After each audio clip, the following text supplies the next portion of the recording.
Please welcome to the Obvious Boy program from Fox News and the Fox Business Channel, John Stossel. Good morning, Mr. Stossel. Good morning.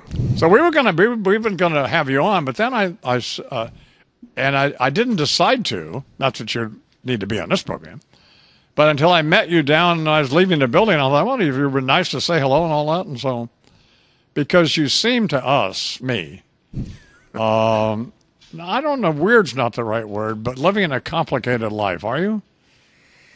Yes, and weird is fair too, but I wondered why you didn't have me on. You had on all these other. Somehow I had done something wrong. Oh no! Why hadn't we had him on, Bernie? We just thought he was weird. It was Charles hated him. Yeah, well, yeah. Charles is gone now, so Charles is gone. So this also, is years ago I wrote this book, Give Me a Break, and I came on your radio show and I made fun of your fear of flying. I thought that had ticked you off.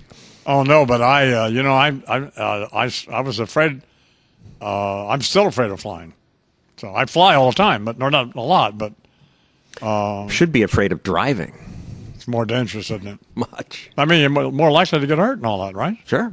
Driving at night in the rain. So you left ABC News. I mean, I realize you probably discussed this with everybody, but you haven't with us. Why did you leave them? Just simply to come here, or what happened? I think they were going to push me out eventually. They weren't putting the stuff on that I wanted to do. 2020 was doing missing children, beautiful missing children, week after week, and I wanted to do stories on healthcare. I had done a piece, an hour, on the Sicko movie that Michael Moore did, and I had all this data on healthcare just as Obamacare was proposed. And I said, let's do an update on that hour. And they kept putting it off for, Michael Jackson is still dead kind of shows. Right. And I came here and I begged Roger Ailes, please hire me. I can't stand ABC anymore. Well, and then you've done the kinds of stories you want to do here. And the ratings have been pretty good, haven't they? Pretty good, yeah.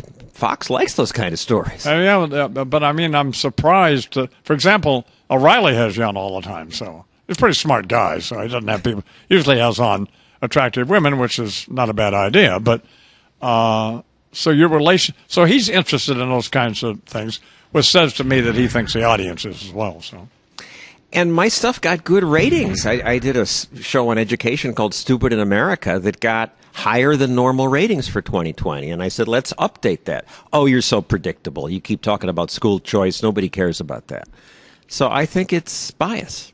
It's 21 till the hour, talking with John Stossel, who has been gracious enough to appear on this program, even though we never said anything icky about Stossel, did we? No, not at all. No. Charles, by the way, did not hate Mr. Stossel. No, it's just an oversight on our part.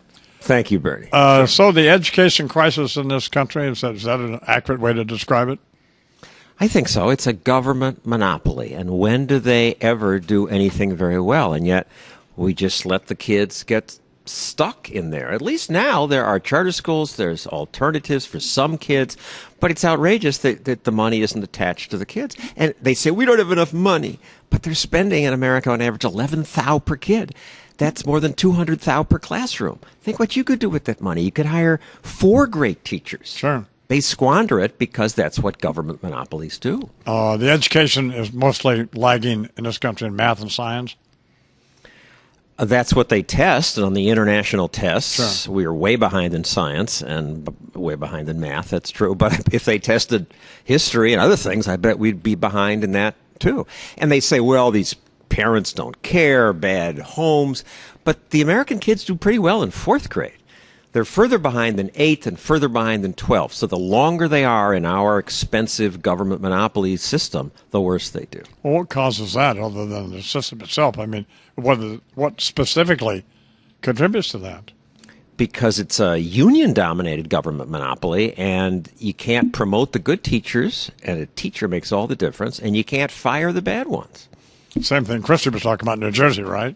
I mean, exact same thing. And the sense of entitlement. I'm entitled to my job. I have tenure. Do we have tenure?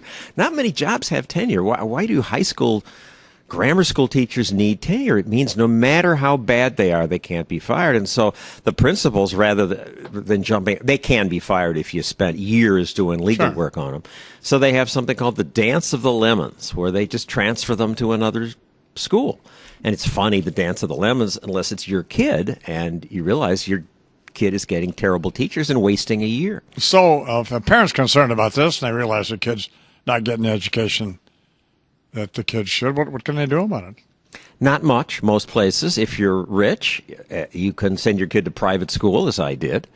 If you live in the right place, in New York City today, I'm going to go up to Harlem to a charter school, but to get in, you had to win the lottery. Kids shouldn't have to win a lottery to get into a good school. And people say, well, if you let that to the market, then you wouldn't be enough space for those kids. But nobody says there's not enough. If everybody wants to go to McDonald's, they build more McDonald's. The market